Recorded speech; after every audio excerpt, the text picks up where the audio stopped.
So, hello and welcome back to Chapter 5 recap of the Phoenix Endangered by Mercedes Lackey and James Mallory. And welcome to Halloween, autumn, something like that, even though it doesn't feel like Halloween or autumn yet. The trees are starting to change color outside, which is good, but it has been not autumn-like in weather. We're supposed to cool off, and I'm kind of hoping we do. What I'm really hoping, though, is that we don't go from 80 degrees to snow. That would make me so sad. Autumn is my absolute favorite season. I feel so basic when I say that because I feel like everybody is like, oh yeah, my favorite season is autumn.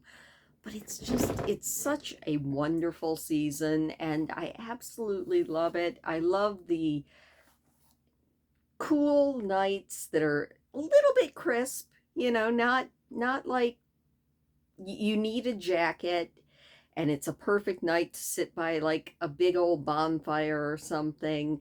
And then the days are still comfortable. You don't need a coat, but maybe long sleeves. And then it starts to turn a little bit colder and you actually need a coat, but you're not freezing yet. I love that. And I'm almost afraid that we're not going to get it this year, which would be a tragedy because we keep getting told by the weatherman that, the weather's about to change. We're going to get chilly again. And they keep pushing it back. And it's like, you said last week that we were going to be in like the 60s right now, and we're not. I mean, thankfully we have cooled down a little bit. We're in like the upper 70s, but that's still not the right weather for this time of year. I don't want it to be in the 40s though. I'm not ready for that. And I'm definitely not ready for it to be in the negative temperatures, but I am ready for a little bit of coolness because I have a lot more winter clothes than I do summer clothes, and this year I am feeling the lack of summer clothes. I'm like, all right, well, wearing the same thing again. Joy. Oh well. The squirrels don't care, and neither do the raccoons. Also, yeah, I we're going to be jumping back in, and I do have to say it was really funny. I was looking back at the comments on the last chapter recap, and Georgia is very right. In Mercedes Lackey's universe, it does not matter if I would like a unicorn or if I am not sure that I would enjoy having a unicorn, because obviously, since I have two children, I would not get along with unicorns. But that's not always the case, and in some other book series, that whole being chased bit is not a unicorn requirement. So I would just have to jump to one of those places. Speaking of Mercedes Lackey and her series and unicorns, I think I mentioned this before, but Mercedes Lackey also writes a series called the Fairy Godmother series, and it's a really funny series. Like, she has a really good sense of humor, and she has unicorns in that series, and they're wonderful. They're absolutely wonderful, but they are nothing like Shulkin or Kerta, because in the presence of a virgin, they become stupid. I mean, they're not the brightest things anyway. And one of the characters always says that they remind her quite a bit of the highly overly bred little lapdogs that you see royalty with. Beautiful to look at, but not all that bright. And that made me laugh. Good thing that that is not the type of unicorn that they have in this universe from the Obsidian and Enduring Flame trilogies, because I don't think they would be much good at fighting for the light if they had the brains of a chipmunk. Well, maybe a chipmunk is even smarter than the unicorns in the Fairy Godmother series. Very funny series, though. If you haven't ever read them, I highly suggest looking them up because they're not the most serious books, but they are they're entertaining. And I mean, they're just a different spin on all of the old fairy tale tropes, which make me quite happy. None of that has anything to do with why we are here, though, which is my recap of Chapter 5 of The Phoenix Endangered by Mercedes Lackey and James Mallory, and Chapter 5 is titled The Books of Wild Magic. So, if you remember, in the last chapter, we arrived at Black Rowan Farm. Kerta irritated Tercel and Harrier, and even Ann Kildar, and then disappeared. But they got to the farm, and everybody was eager for dinner. Chapter 5 picks up with them having their dinner, and both Tercel and Harrier thinking about how different it is, like, from back home. And, you know, Harrier's household being, even though they're very important people, being the portmaster of Arameth, in Harrier's household, the servants ate in the kitchen, and the family and the apprentices eat in the dining parlor. In Tercel's household, it's a little bit more formal because they are of the nobility. And they both kind of think about how in the Elven lands, it doesn't seem like there are servants, although Harrier's pretty sure that there might be. But everybody just eats together at a big old table. And, you know, it's very nice. And even though Black Rowan Farm is definitely a working farm, he's pretty sure that there have to be servants, farmhands, something, but he can't figure out exactly how to ask that in a form that is acceptable to elves, as in being a indirect statement that manages to also be a question. And then they go on to the meal. And quoting here because I love this description of elven food. As befit farmhouse fare, the food was hearty and filling, although Harrier still found elven food odd. Fruit, in his opinion, did not belong in soup, and the meal began with a creamy soup that was thick with rice and cherries. By now, Harrier had eaten weirder things without comment, though, and it wasn't as if it was actually bad. The main part of the meal was much more to his liking. Roast pork and roast fowl, served with an assortment of breads, some stuffed with vegetables and spices and fruit, and some that were plain. There were other dishes as well, vegetables, stewed fruits, hot and cold pies. It was obvious that if you left the table hungry, it was your own fault. And I just like that description of food. And it made me stop to think, I don't think I've ever had soup with fruit in it. I know that it is a thing, but it's not something I've actually had. Over dinner, they talk about news and everything, and it's one of those very relaxed things.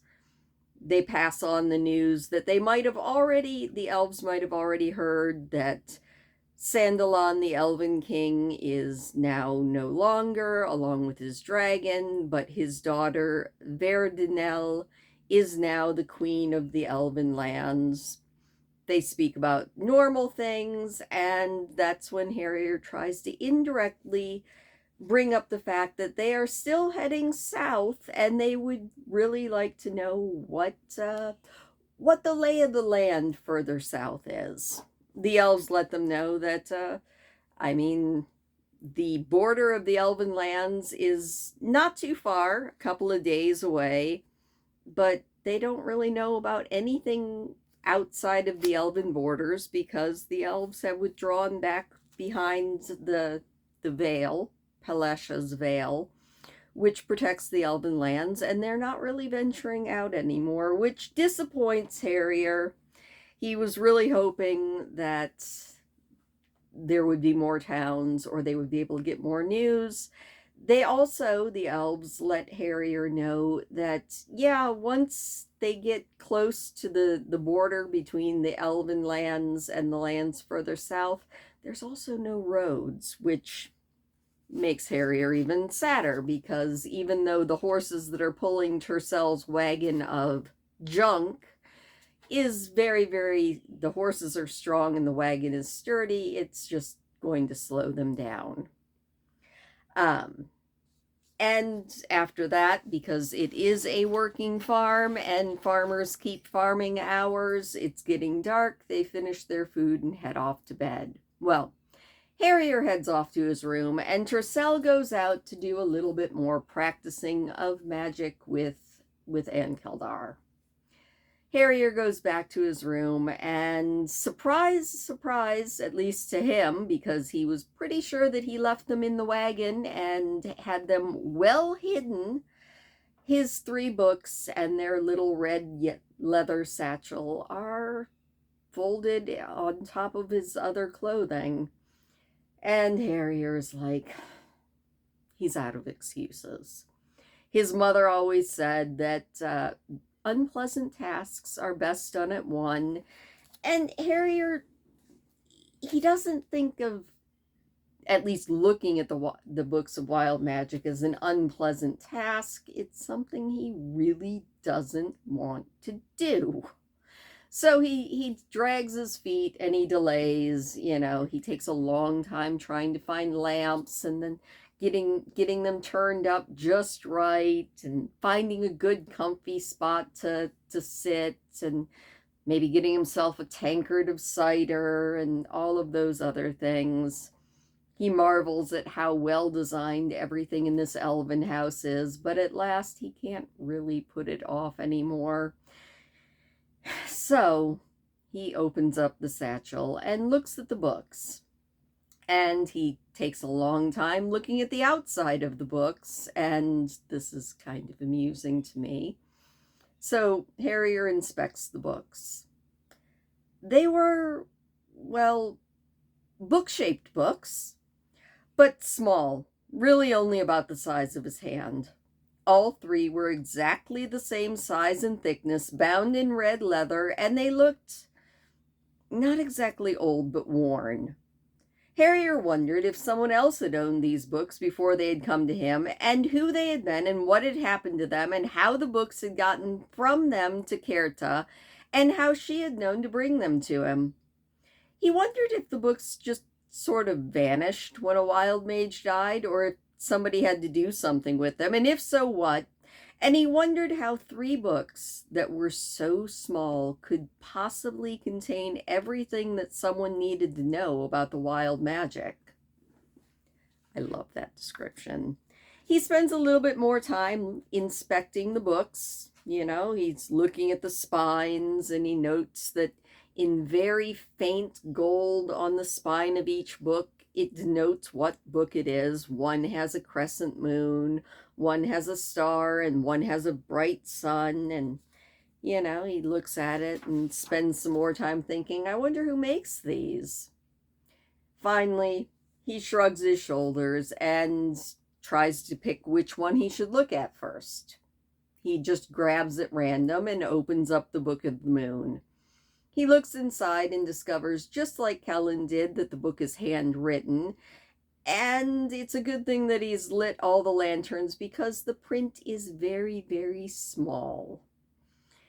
He also thinks that he's looked through some of Tercell's books, Not many of them because magic gives him the icks, but he's looked into a few of them.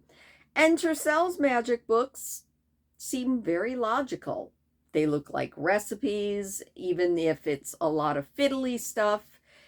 If Harrier had the mage gift for high magic, he'd probably be able to deal with it. You know, clear instructions, well written, seems logical to him. Well, the Book of the Moon is nothing like that.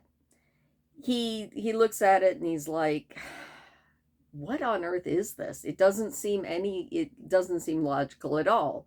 The Book of the Moon talks about the ways that you should behave, and Harrier thinks that it's a lot like the way the light priests talk about the light, you know, how important it is to respect other people and do things.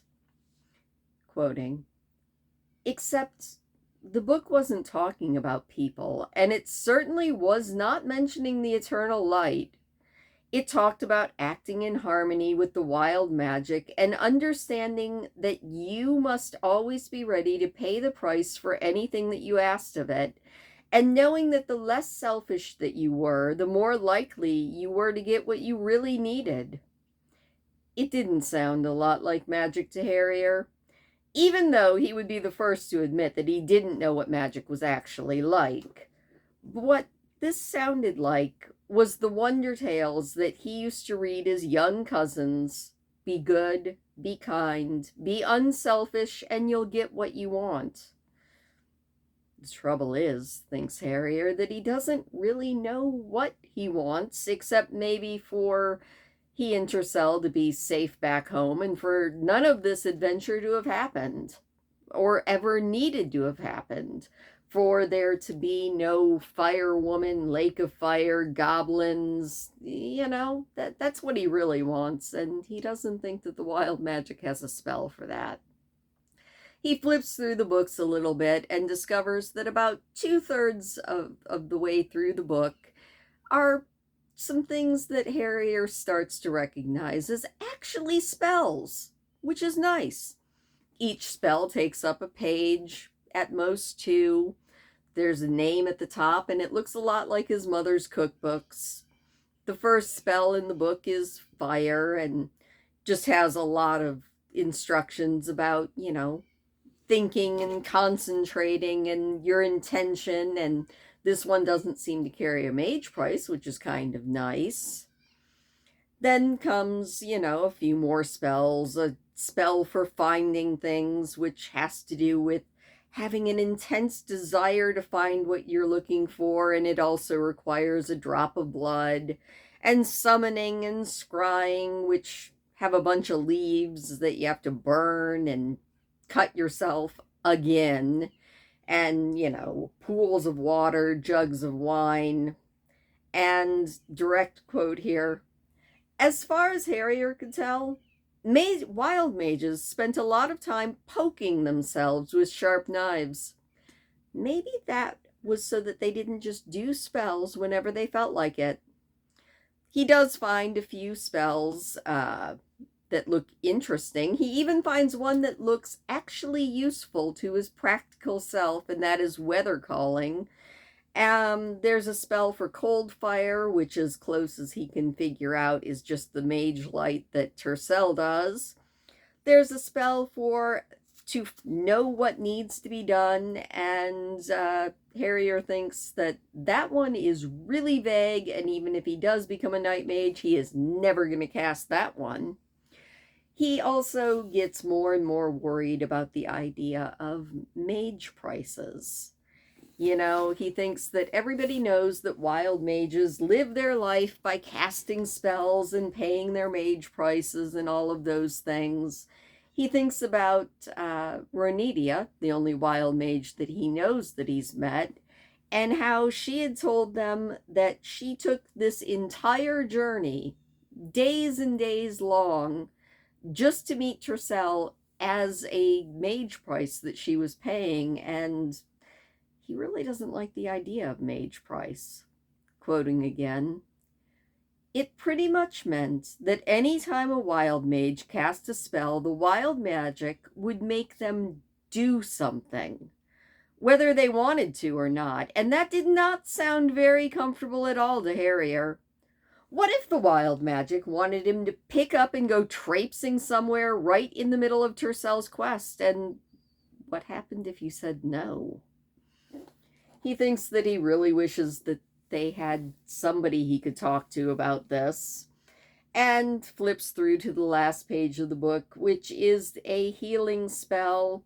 He hopes that he never has to cast that one because it apparently requires as many different types of leaves as his mother would use to season a stew, and hair, and it also requires blood from you and blood from the victim, and it just seems incredibly complex, and he hopes that he doesn't have to heal anybody ever because it just sounds terrible. He closes the book, grumbling, and tosses all of the books back into the satchel. He's just about to put them under his pillow when Tercell walks in. He's all wet, and Harrier's like, if these elves are anything like my or your mother, they probably won't appreciate you dripping on the floor. He jokes with him a little bit, and Tercell's like, hey, what you doing over there? Because Tercell saw Harrier trying to tuck his books out of the way. Harrier's like, not doing a thing, nothing. And Tercell's like, you're reading your books, aren't you? Can I look at them? Harrier almost says no. He almost gets into a fight. Instead, he's like, what would the point of fighting be? I was looking at the books. He tosses the satchel over to Harrier, or to Tercell, who takes it over into the light, opens the satchel, pulls out a book, opens it up, and says, kind of tingles a little bit, which Harrier didn't notice. Probably has something to do with him being a high mage. He's like, it tingles, and you know that there's nothing in this book, right? The book is blank. Harrier gets totally flabbergasted and grabs the book out of Tercell's hands, opens it, and he's like, no, there's print here. It's a book of the stars. He opens a page, reads it out loud, and Tercell's like, I couldn't even see words in that thing, and I definitely couldn't read it. And that's when they realize that, high magic and the wild magic really aren't anything alike. Because Harrier's like, well, I could read them. Does that actually mean that that's it? That's all you need to be able to be a wild mage, is the ability to read these books that are blank for everybody else? That's pretty weird. And he looks at Tercell and he's like, I'm not going to be a very good night mage, right? Tercell's like, I'm not a very good high mage. They actually bicker a little bit about that because Harrier thinks that Tercell is probably a very good high mage. In fact, he's probably the best high mage in the entire world, considering he's the only one. And then they get a little bit more serious, and they're like, evidently we were picked by the high magic and the wild magic, and I don't know what the high magic and wild magic thought of when they picked us, but I don't think we're good enough. And Tercell thinks a little bit more, and so does Harrier, about the fact that they kind of have to be good enough because they were picked. Quoting, Tercell was right about one thing. Even though Harrier was enormously reluctant to admit it out loud, the wild magic had picked both of them. So either he had a choice between deciding that it didn't know what it was doing and refusing the books, and, well, he would like to do the second, and the first was terrifying. He could just muddle along and pretend that he thinks everything's going to work out. Though no matter what Ankeldar told him, Harrier was absolutely certain that Kellen had never felt this way. Ever. After that conversation pretty much ends, Harrier puts his books back into their little satchel, stuffs it under his pillow, and they head to bed.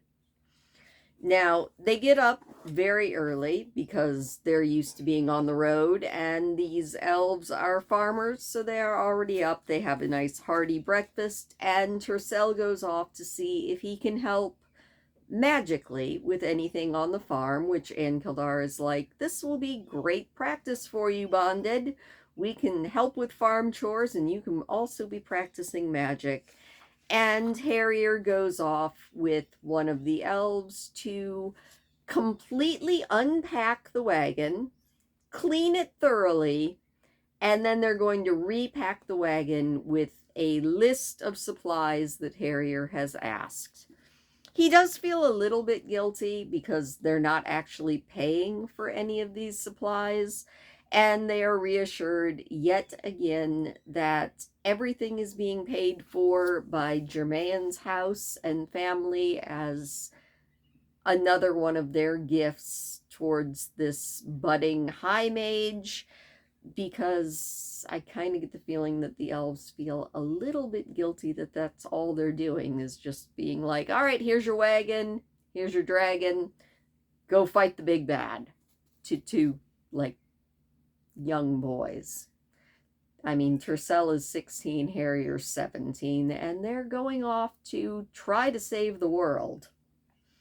So Harrier does feel a little bit guilty about not paying, but it is kind of a fair trade, at least in my mind.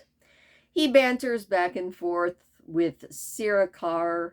She is the elf that is helping him out, and she shows him how they're going to get everything in. Harrier thinks about the fact that even though he's pretty sure the elves would load and pack the wagon for him as still more of a thing that they're doing for Germain's house, it's always best, and his father always told him, that if you want to know the cargo that you're carrying, you have to pack it yourself. So he does most of the legwork of packing the wagon.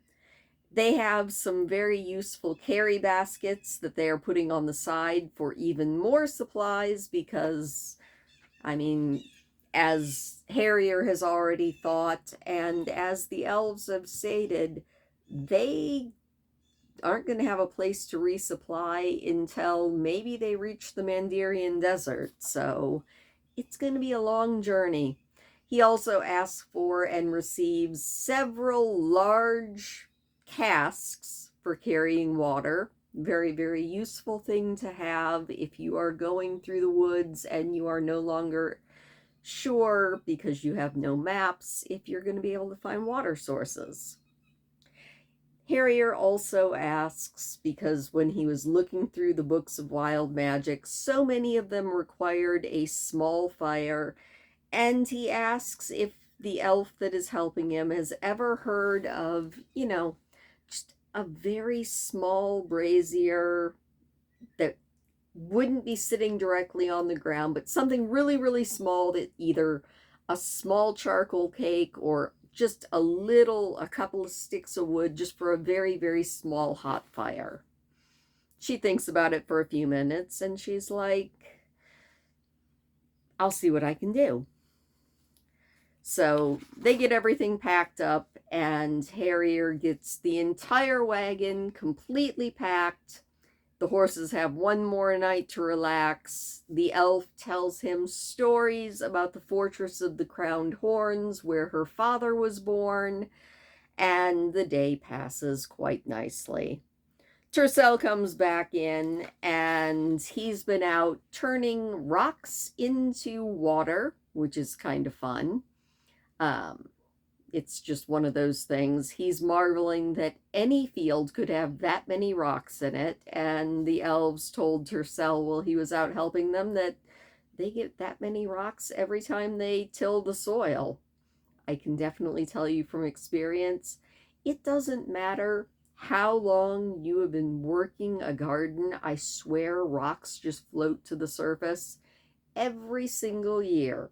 I turn the soil to plant my potatoes and find more rocks. It's insane. I think they float. Floating in dirt. Weird thing. After dinner, the boys are going to head to bed, which they are looking forward to. Tercel and Harry are both stopped to think that this might be the last time they actually are going to be sleeping in a bed in their life if things go wrong. But they head off to bed, but not before the elf comes and she's like, I have this right here, and I also brought a pouch full of all sorts of useful leaves and herbs, such as a wild mage would need. Harrier is a bit shocked. He never told her that he was a wild mage, but she kind of sort of thinks that she could tell. And then they head off to bed. The next day they wake up. Harrier slept with the books under his pillows. He isn't quite sure why he slept with the books under his pillows, since, according to Kerta, the books cannot be separated from him. But they get up, check their room, make sure that they have everything that they're going to need, because it's time to head out of the Elven lands. They give their thanks to their hosts, and yeah, now it is time. The boys are on the road yet again. This is definitely not a road trip that I think I would enjoy, mostly because of the whole darkness and evil is coming back. But without the darkness and evil coming back, a road trip like that actually sounds like a lot of fun.